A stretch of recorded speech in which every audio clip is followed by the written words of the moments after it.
अद्भुत है, दिव्य है, अलौकिक है, सुंदर है। आप सबके विचार, आप सबकी वाणी, आपका व्यवहार, आपका आचरण, आपकी उपस्थिति हम सब लोगों को प्रेरणा प्रदान कर रही है। आज के इस व्यापारी और प्रबुद्ध जन संवाद में हमारे मध्य प्रदेश सरकार के मंत्री आदरणीय गोविंद राजपूत जी, जिनको मैं हृदय से बहुत श्रद्धा करता हूँ, सम्मान करता हूँ और पूरा मध्य प्रदेश जिनको बहुत आदर करता है, जो हमारे वरिष्ठ नेता हैं आदरणीय गोपाल भार्गव जी, मैं आपको बहुत बहुत अभिनंदन और स्वागत करता हूँ। हमारे प्रदेश के महामंत्री और भारतीय जनता पार्टी के गढ़ संभाग के प्रभारी आदरणीय गौरव जी का भी मैं स्वागत करता हूँ और हमारे यहाँ के विधायक जिनको मैं देखता हूँ तो मुझको बहुत आनंद आता है। वो कहीं भी मिलते हैं, कैसे भी मिलते हैं तो हंसते हैं, मुस्कुराते हैं और ऊर्जा के साथ हर समय चलते रहते हैं। ऐसे आदमी हमारे यहाँ के लोकप्रिय जिला अध्यक्ष आदरणीय श्याम जी तिवारी जी, बहन संगीता जी और हमारे आदरणीय श्री वृंदावन अहिरवाल जी जो अध्यक्ष हैं नगर निगम के, और हमारे जिनको सुन रहा था तो मुझको बहुत अच्छा लगा, जिसको राष्ट्र के प्रति, अपने बजट के प्रति, अपने काम के प्रति, सबके प्रति प्यार है, लेकिन समाज के प्रति भी उनका प्यार है। सबके लिए क्या किसको मिला। जब सुरेंद्र जी को मैं सुन रहा था तो मुझको बहुत आनंद आया। ऐसे आदरणीय सुरेंद्र जी जो के जिलाध्यक्ष हैं, और भगवान आपकी ऊर्जा को बनाए रखे। अपने लिए तो हर कोई जीता है, समाज के लिए जो जीता है वही तो सबसे बड़ा सूरमा होता है। आदरणीय विजय भूषण जी, बड़ी प्यारी लाइनें आपने सुनाया। कैसे कहूं, किससे कहूं, कुछ कहा नहीं जाता, जब देखता हूं आपको तो रहा नहीं जाता। आदरणीय विजय भूषण जी हमारे टिम्बर एसोसिएशन के अध्यक्ष हैं। आदरणीय गोविंद जी, गोविंद जी ने कहा हमको बांध दिया गया है, सोने और चांदी को और इन सब चीजों को, सरापा को कोई बांध सकता है? ये सबको बांध रहे हैं और बता रहे हैं हमें बांध दिया गया है। ऐसे आदरणीय गोविंद जी और हमारे आदरणीय विजय जी आयल एसोसिएशन के अध्यक्ष, आदरणीय राजकमल केशरवानी जी आयल एसोसिएशन, आदरणीय मनोज टिंगरे जी, लक्ष्मी अगरबत्ती, आदरणीय मनीष अग्रवाल जी जिलाध्यक्ष बैस महासम्मेलन, आदरणीय गिरजेश सोनी जी संभागीय अध्यक्ष बैस महासम्मेलन, आदरणीय श्री माखन सोनी जी मंच का संचालन कर रहे निकेश गुप्ता जी, यहाँ पर उपस्थित हमारे सभी आदरणीय वरिष्ठ व्यापार से जुड़े हुए सभी व्यापारीगण और सभी हमारी महिला बहनें, और यहाँ पर उपस्थित हमारे अन्य प्रबुद्ध जन, विभिन्न क्षेत्रों से आए हुए सागर के अपने सभी प्रबुद्ध जनों के शीश झुका करके मैं प्रणाम करता हूँ। आप सबका अभिनंदन और स्वागत करता हूँ। भारत कितना प्यारा है, कितना सुंदर है, कितना अद्भुत है, कितना दिव्य है, कल्पना के परे है। और इसलिए भारत सोने का चिड़िया था, भारत विश्व गुरु के पद पर आसीन था। जब दुनिया ने आंख नहीं खोली थी, जब लोग लिखना पढ़ना नहीं जानते थे, तब भारत के लोगों ने, ऋषियों मुनियों ने ऋग्वेद, यजुर्वेद, सामवेद और अथर्ववेद की रचना कर दिया था। अब लोग बोलते हैं, लोग कहते हैं, यहाँ पर बैठे हुए आप प्रबुद्ध जन हो, आप तो ट्विटर पे रहते हो, आप तो गूगल पे रहते हो, आप तो सर्च करते हो, आप तो रिसर्च करते हो, आप ढूंढते हो, और पूछो गूगल पे जाके कि हे गूगल बाबा, दुनिया के जब लोगों ने बोलना नहीं सीखा था, पढ़ना लिखना नहीं सीखा था, तो दुनिया का सबसे प्राचीनतम विश्वविद्यालय कहाँ था? तो गूगल बाबा कहेंगे तक्षशिला और नालंदा भारत की पृथ्वी पर था।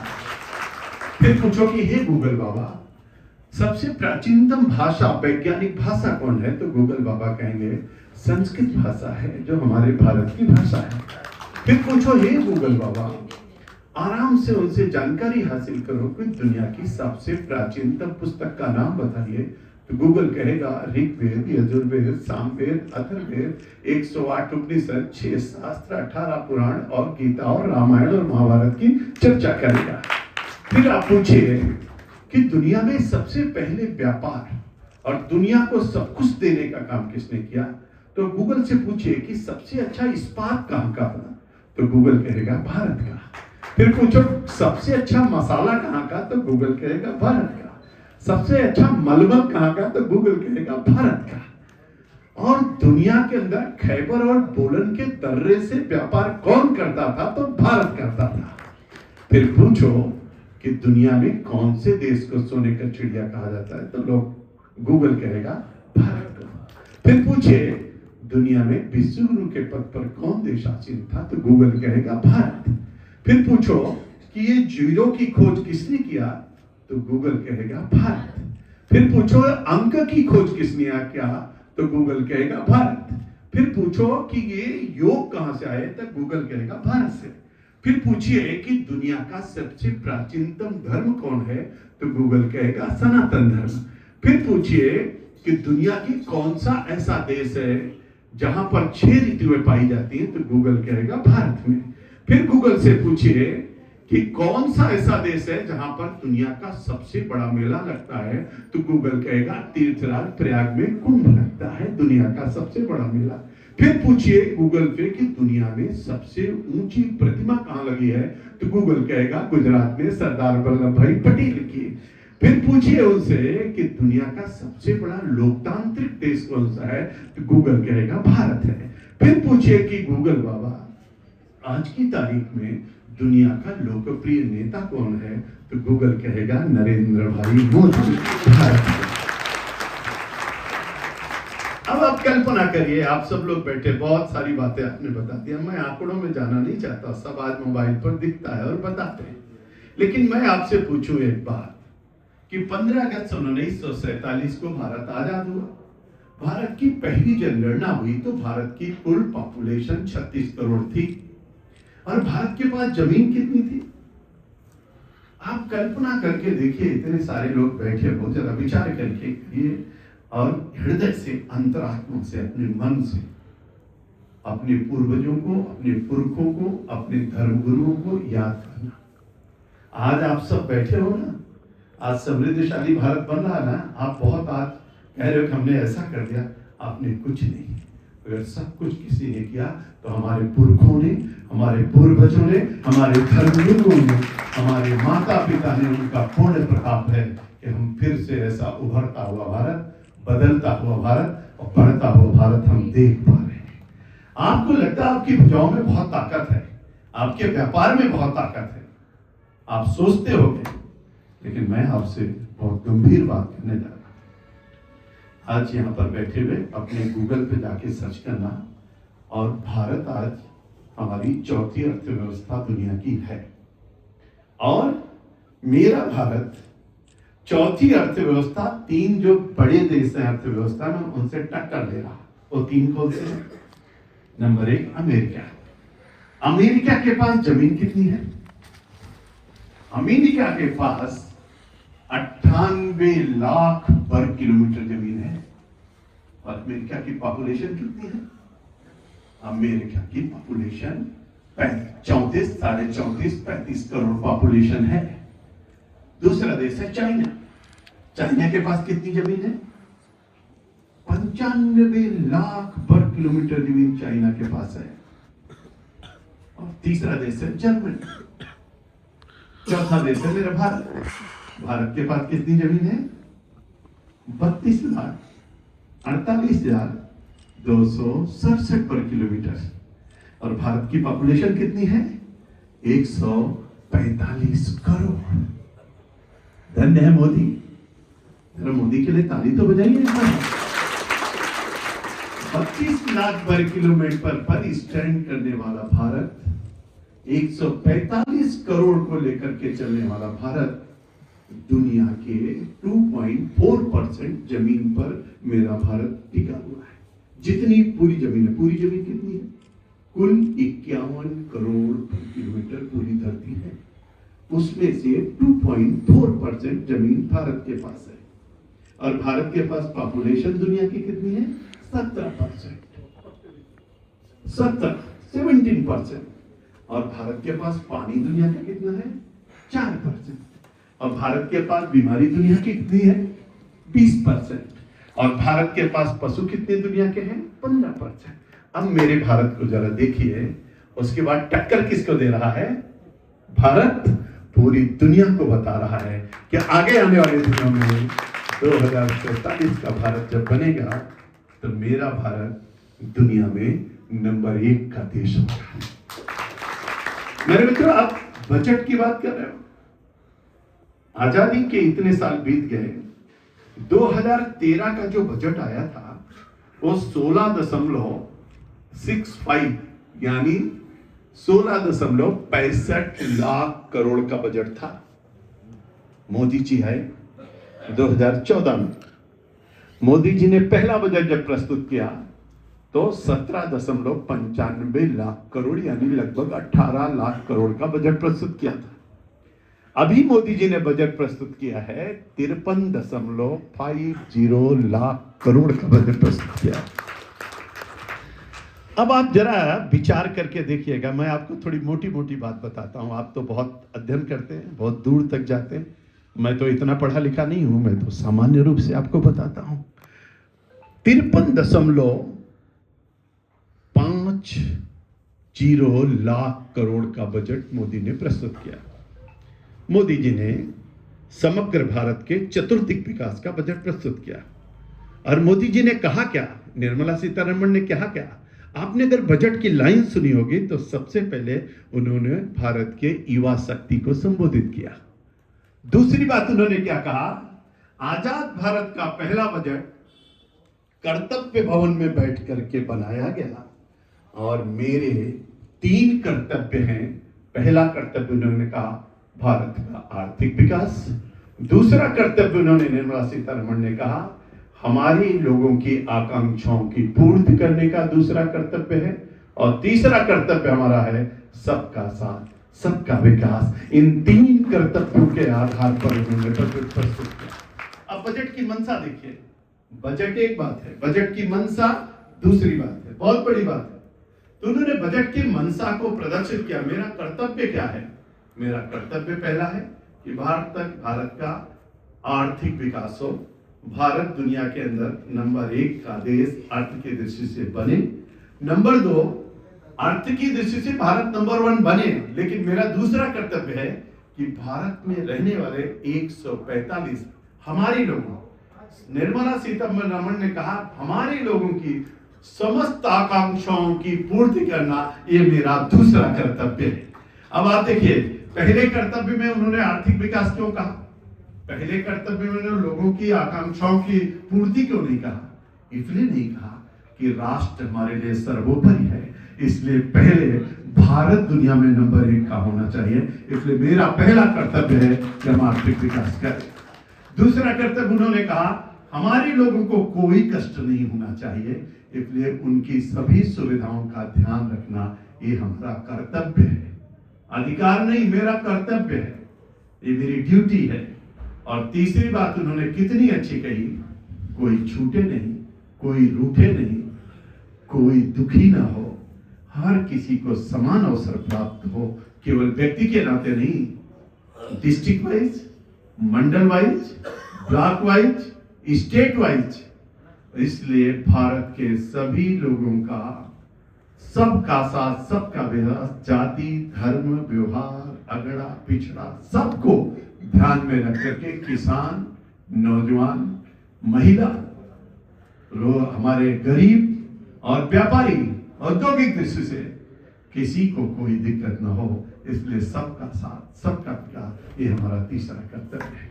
मेरे मित्रों, आप सब बैठे बैठे विचार करिए और विचार करके देखिए, भारत 2013 में 113 लाख करोड़ का भारत था, यानी 1 ट्रिलियन 13 लाख करोड़ का भारत था।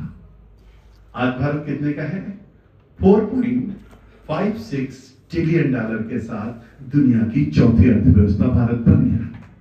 अब आप कल्पना करके जरा विचार करिए कि 29 ट्रिलियन डॉलर का अमेरिका, 18 ट्रिलियन, 18.5 ट्रिलियन डॉलर का चाइना।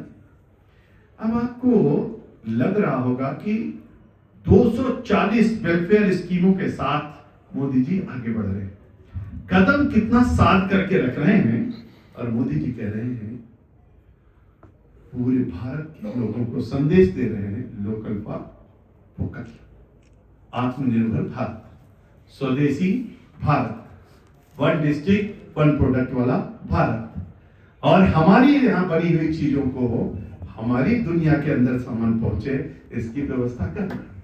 अब आप विचार कर रहे होंगे, यहाँ पर बैठे हुए सभी बुद्धिजीवियों से मैं कहना चाहता हूँ, 1995 में, 1996 में, 1994 में आपका ग्लोबलीकरण दुनिया का हो रहा था, ग्लोबलाइजेशन आ रहा था, आर्थिक उदारीकरण का भाव चल रहा था, व्यापार के लिए दुनिया खुल रही थी, और भारत कहां खड़ा था कि भारत के ऊपर इतना कर्जा था कि भारत का सोना गिरवी रखने की बातचीत चल रही थी। अगर आपको याद ना हो तो याद कर लीजिए।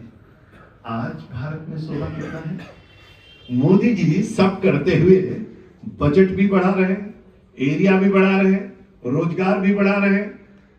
92,000 किलोमीटर नेशनल हाईवे था, आज 1,46,000 किलोमीटर नेशनल हाईवे बना करके मोदी ने दिया। हमारे पास 75 एयरपोर्ट थे, आज 160 एयरपोर्ट मोदी जी ने बना के दिया। पूरे भारत के अंदर अमृत भारत हो, वंदे भारत हो, क्या गजब की स्थिति है। 400 एकलव्य विद्यालय बना करके मोदी जी ने दिया। और इतना ही नहीं, आप में से बैठे हुए सब लोग जानते हो कि रक्षा के क्षेत्र में अगर एक गोली भी खरीदना होता था, एक बम भी खरीदना होता, तो हमको विदेश से आयात करना पड़ता था। आज आपको पता है, केवल रक्षा क्षेत्र में 24,000 करोड़ रुपए का निर्यात मोदी सरकार ने किया है। 81 देशों के लोग हमारी सामान खरीद रहे हैं।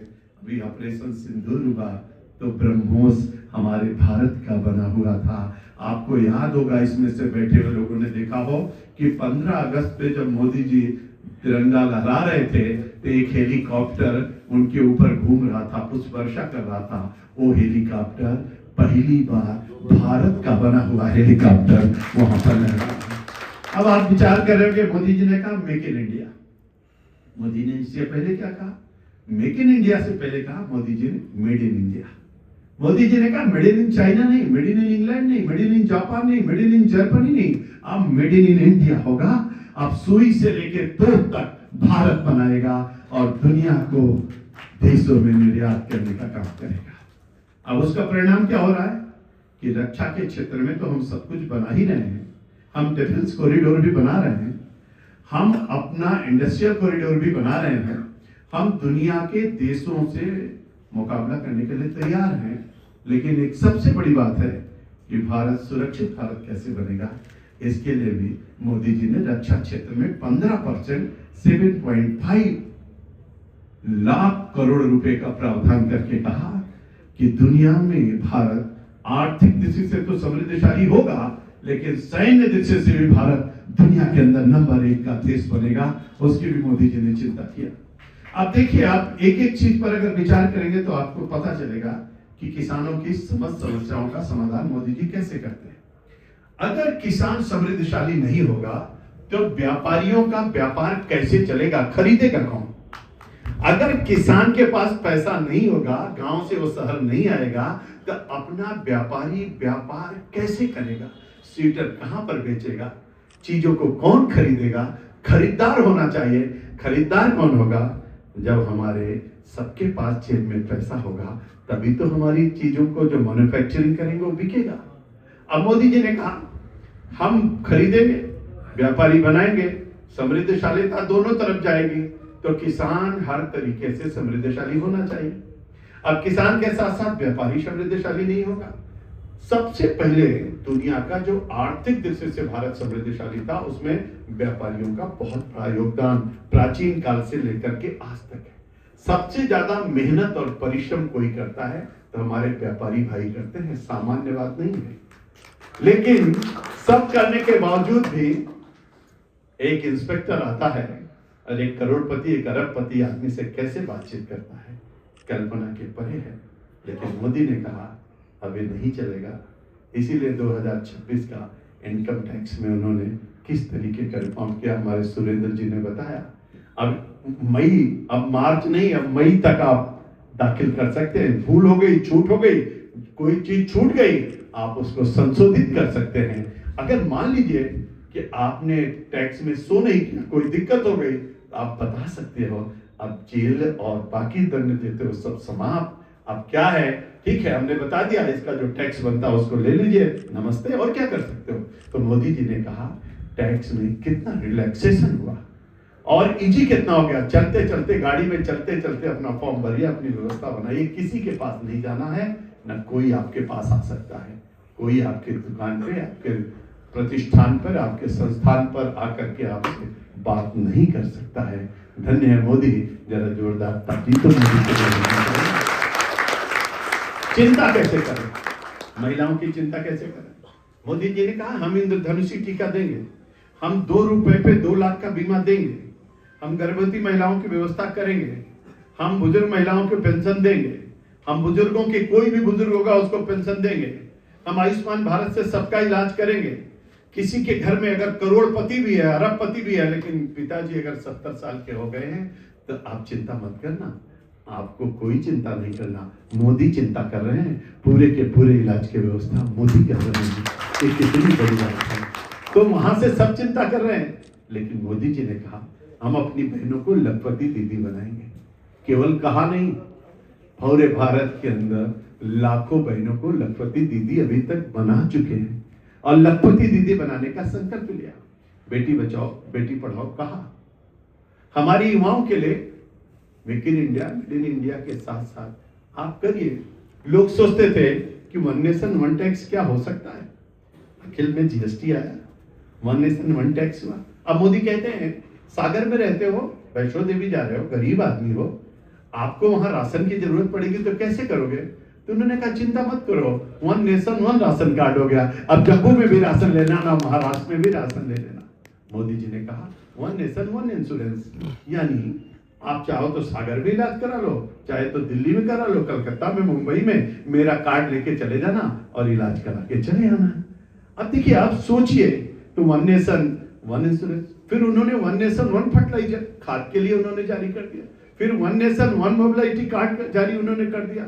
अब देखिए सब चीज को, भारत को एक भारत श्रेष्ठ भारत केवल बोल नहीं रहे हैं, एक भारत श्रेष्ठ भारत को बना रहे हैं। अब नॉर्थ ईस्ट हमसे कटता जा रहा था, अब उन्होंने कहा 4000 इलेक्ट्रॉनिक बसें देंगे। दूसरा उन्होंने कहा नॉर्थ ईस्ट को हम इंडस्ट्रियल कॉरिडोर बनाएंगे। अब नॉर्थ ईस्ट के समुचित डेवलपमेंट के उन्होंने सारी व्यवस्था को सुनिश्चित किया, तो उन्होंने साउथ को भी व्यवस्था दिया, उन्होंने मध्य भारत की भी व्यवस्था दिया। अब इन सब चीजों में रेल कनेक्टिविटी, रोड कनेक्टिविटी और सबसे बड़ी बात है वाटरवे कनेक्टिविटी, जिसको अभी आपने देखा, एयर कनेक्टिविटी और डिजिटल कनेक्टिविटी, इन सब के माध्यम से भारत के चतुर्दिक विकास का एक खाका मोदी जी ने खींचा। और ऐसे ही नहीं, विकसित भारत बनाने की जो बात कर रहे हैं कि 2047 में मेरा विकसित भारत तैयार होगा, वो केवल कह नहीं रहे हैं, उन्होंने कहा, दुनिया के सारे अर्थशास्त्रियों ने विश्लेषण करके दिया है कि 2029 और 30 तक भारत हमारा तीसरे नंबर की अर्थव्यवस्था बन जाएगा। जर्मनी को हम पीछे करेंगे और चाइना और अमेरिका बचेगा। आप चिंता मत करिए, आपको चिंतित होने की जरूरत नहीं है। क्यों, ये बात मैं क्यों कर रहा हूं, अमेरिका की ग्रोथ रेट आप जानते हो, आप अपने जरा गूगल पे जाके पूछो और देखो, तो अमेरिका की ग्रोथ रेट 2.4% है और चाइना की ग्रोथ रेट कितनी है, 4.6% है, और भारत की ग्रोथ रेट कितनी है, आज की तारीख में अभी इस तिमाही में आया था 7.4%। अभी आगे हम लोगों ने तय किया है 7% प्लस ग्रोथ रेट करके जाएंगे। अब आप बताओ कि अमेरिका 2.4 पे स्टैंड करेगा, चाइना 4.6 पे स्टैंड करेगा या 5 पे स्टैंड करेगा, और हम 7 प्लस पे स्टैंड करेंगे, तो हमारी ग्रोथ रेट बढ़ती जब चली जाएगी तो मेरा भारत पूरी दुनिया के अंदर नंबर 1 का देश बनेगा। अभी अभी आपने एक चीज देखा होगा, हम व्यापारी भाइयों से कहना चाहते हैं, आप सब लोग बहुत दिन से व्यापार कर रहे हैं, सुरेंद्र जी आप तो दुनिया के कई देशों में गए होंगे। अभी अभी मोदी जी ने एक, ये अमेरिका कैसे चुका है, कल अभी हमारे गोपाल जी बोल रहे थे, गोपाल जी भाई साहब, पहली बार दुनिया के 45 देशों में रुपए को मान्यता मिली है। अब आप रुपए से व्यापार 45 देशों में कर सकते हैं। दुनिया के एक भी देश में आपका रुपया की मान्यता नहीं थी, लेकिन जैसे डॉलर की मान्यता कई देशों में दुनिया में है, वैसे ही अब भारत की मान्यता 45 देशों में हम रुपए के माध्यम से, मोदी जी धन्य हैं। और अभी अभी जो यूरोपियन यूनियन के साथ उन्होंने ट्रेड डील हुई है, कितनी सारी चीजों में उन्होंने टैक्स से छूट करते हुए आयात और निर्यात जब होगा तो मेरा भारत तेजी के साथ आगे बढ़ेगा। और जब तेजी के साथ आगे बढ़ेगा तो ये ग्रोथ रेट जो आज आप देख रहे हो, एक ग्रोथ रेट हमारी 9 और 10 तक पहुंचेगी तो मेरा भारत पूरी दुनिया के अंदर नंबर 1 का देश बनेगा। मैंने आगे के खाके के बारे में आपको कुछ बातें कही। अब हमारे एक मित्र ने हमको एक चिट भेजा अभी भी ये नीचे से, इन्होंने कहा कि आयुर्वेदिक एम्स बन रहा है, 3 आयुर्वेदिक संस्थान एम्स। आपको पता होगा कि एक आयुर्वेदिक एम्स हमारा बन करके दिल्ली में तैयार हो गया है। जैसे एम्स एलोपैथ है वैसे एम्स आयुर्वेद है। मोदी जी को पता है, मोदी जी कोई सामान्य नहीं है। अगर उन्होंने योग को दुनिया के अंदर लागू किया तो भारत कैसे निरोगी रहे, इसके लिए वेलनेस सेंटर उन्होंने बनाया, उन्होंने चिंता किया। और आगे भविष्य में वो कह रहे हैं कि आयुर्वेद हमारे सबके लिए बहुत आवश्यक है, इसलिए उस पर रिसर्च भी हो, उसके माध्यम से दवाइयां भी हो, इसलिए 3 बड़े एम्स बनाने की उन्होंने बात किया। युवाओं के लिए आप कल्पना करिए, यहाँ पर बैठे हुए सब लोग, मेरे भारत में 51,000 MBBS की सीट थी जब मोदी जी सरकार में आए थे। आज भारत के अंदर 1,94,000 MBBS की सीट मोदी जी ने कर दिया। और हर डिस्ट्रिक्ट में मेडिकल कॉलेज बन रहा है भारत के लगभग। मध्य प्रदेश में भी अभी 4 मेडिकल कॉलेज का हुआ है, सब जगह बन रहा है। उसके बाद एम्स हमारे पास 8 थे, 23 हो गए। IIT आप कल्पना करिए कि हम 22 पे पहुंच गए। हमारे पास जो डिग्री कॉलेज यूनिवर्सिटी थी वो 1,113 हो गई है। विद्यार्थियों के पढ़ने की व्यवस्था भारत और दुनिया के अंदर, अभी अभी हमारे कई मित्रों ने इस पर चर्चा किया, हमारे नौजवानों के लिए उन्होंने नई नई चीजों की इजाद किया।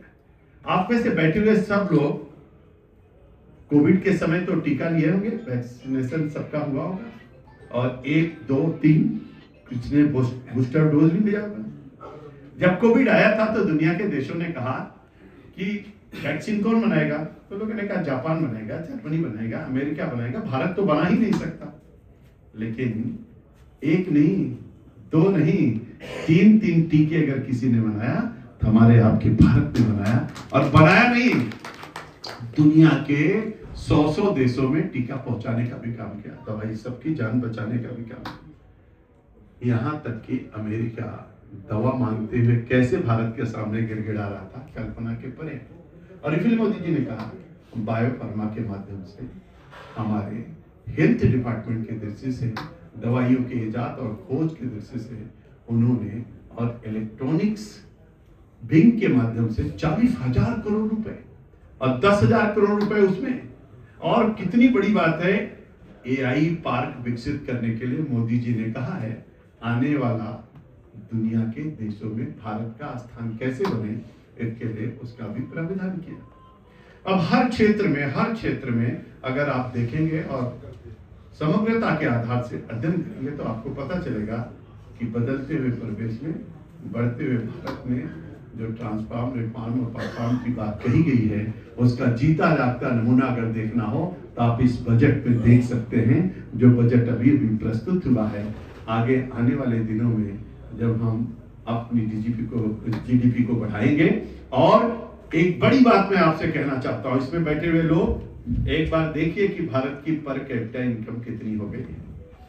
तो पर कैपिटा इनकम 2014-13 में कितनी थी और आज कितनी है।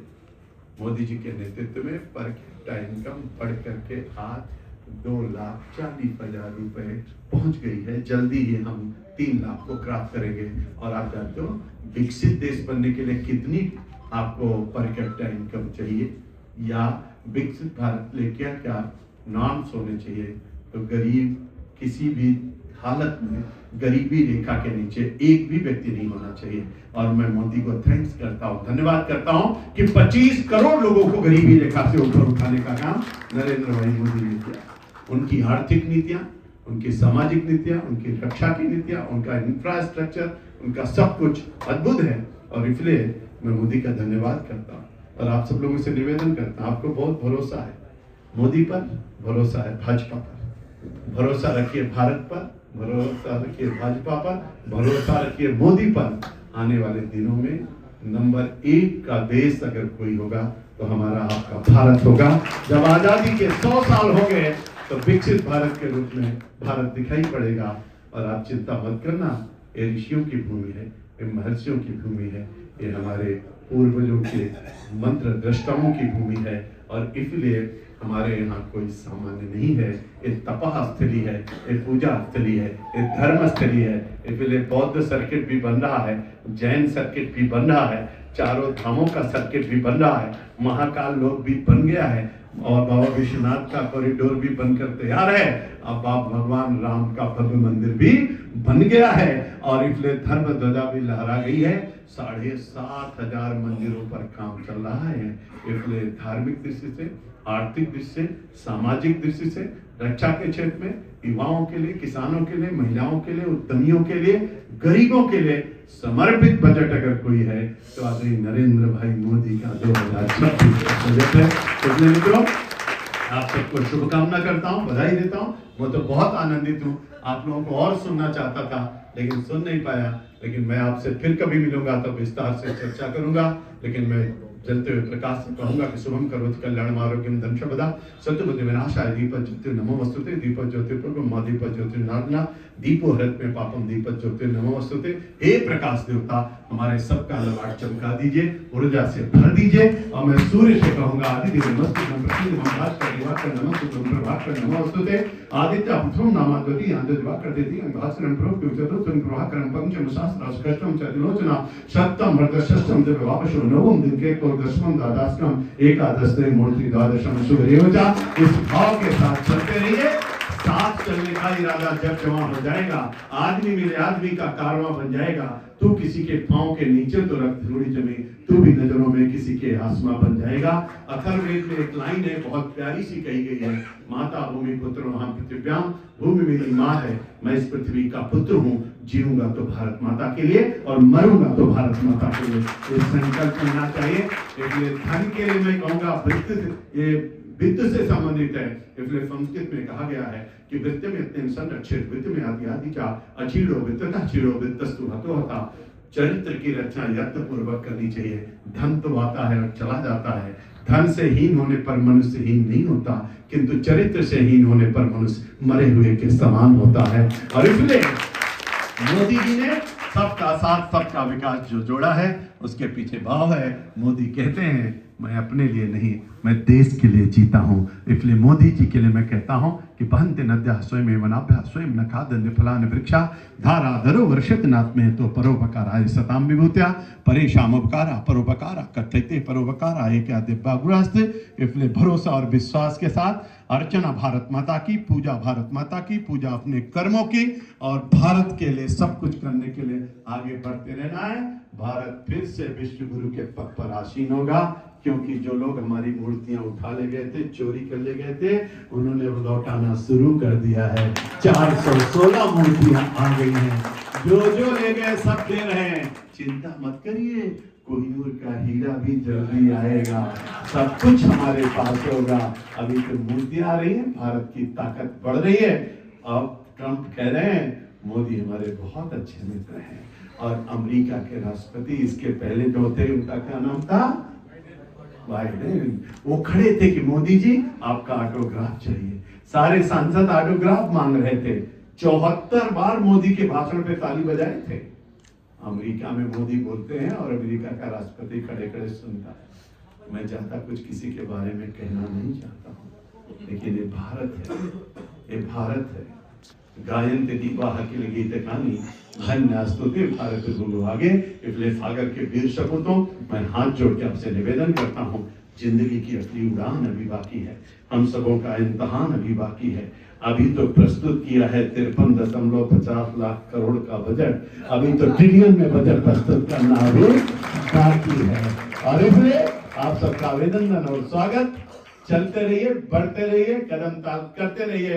मेरा भारत विश्व गुरु के पद पर आसीन होगा, तिरंगा दुनिया में लहराएगा और भारत माता का जयकारा होगा, वंदे मातरम का गान होगा। हम समृद्धशालिता के साथ आगे बढ़ेंगे। आप सबको ढेर सारी शुभकामनाएं, बहुत बहुत बधाई। बोले भारत माता की, भारत माता की, वंदे वंदे वंदे। जय जय श्री राम, जय जय श्री राम।